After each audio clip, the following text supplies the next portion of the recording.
Bonjour à tous, j'espère que vous allez bien.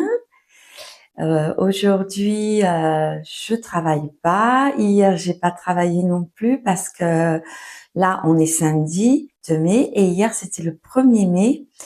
Et en France, le 1er mai, c'est day off en fait, c'est un jour férié. Donc du coup, j'ai le temps de faire cette vidéo et ça faisait un moment que je voulais la faire. Donc le sujet, c'est pourquoi il y a beaucoup de mots en anglais qui ressemblent au français en fait. Et effectivement, 60% des mots anglais sont pareils que les mots en français. Et j'ai même remarqué que souvent c'était les mots qui étaient très longs, comme par exemple important, important. Ça s'écrit pareil, il y a seulement la prononciation qui est différente. Euh, donc, je vais vous dire pourquoi. Alors déjà, le latin, c'est la langue des Romains. Et le français, en fait, vient du latin. Mais attention, hein, le français, c'est pas le latin, mais ça vient du latin. Alors là, on va remonter dans l'histoire. J'ai mes petites notes sur ma feuille. On va remonter en 1066. Alors, en 1066, les Normands envahissent l'Angleterre. Alors, les Normands, c'est les Français, en fait, hein. Ils habitent en France. Et les élites parlent français. Alors, les élites, c'est les gens très importants, qui ont beaucoup de pouvoir. Et le peuple parle anglais. C'est-à-dire, ceux qui ont le pouvoir, qui sont vraiment bien situés et tout, ils parlent français à cette époque-là.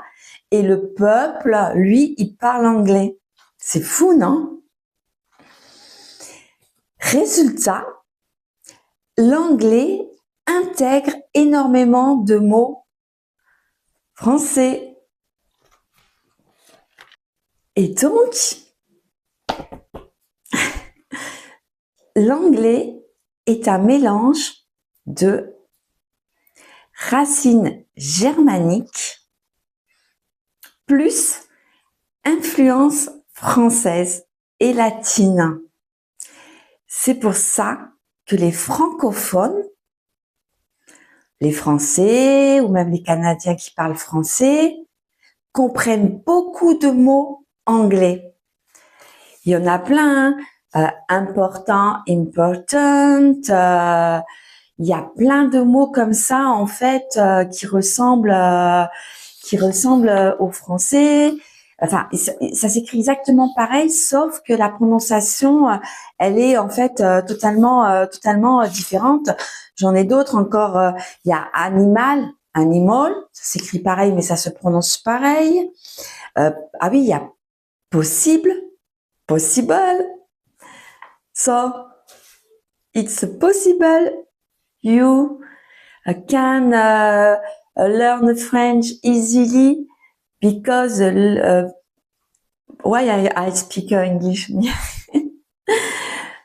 C'est pour ça que vous pouvez parler français facile parce que il y a beaucoup de mots français qui ressemblent à l'anglais. Je vais pas couper la partie où j'ai parlé anglais parce que moi je vais vous donner un petit tip. Moi j'essaie d'améliorer mon anglais. Donc, pendant tout le temps, en fait, hein, je réfléchis en anglais, je parle en anglais. Quand je fais quelque chose, je parle en anglais. Je me parle à moi-même en anglais. Et j'ai remarqué que en faisant ça, en fait, en faisant ça, j'améliore mon anglais. Je vous conseille de faire la même chose. Euh, Toujours penser en français. Si vous avez personne pour parler français avec vous, parlez tout seul, quoi. Dire, ah, je vais faire ça, je vais cuisiner, quel aliment je prends. Et à force de faire comme ça, en fait, votre français, eh ben, il s'intègre, c'est-à-dire que vous retenez facilement et puis c'est facile à faire, quoi. Et quand vous avez un doute, eh ben, vous réfléchissez, vous dites, ah, ben, comment ça se dit en français? Vous cherchez et c'est fun, quoi, en fait. C'est voilà, c'est le conseil que je vous donne, quoi. J'ai dit type, mais en fait, type, c'est conseil en français. Moi qui fais de la musique, par exemple, eh ben, à la guitare, je chante des chansons en anglais. Comme ça me fait aussi apprendre l'anglais.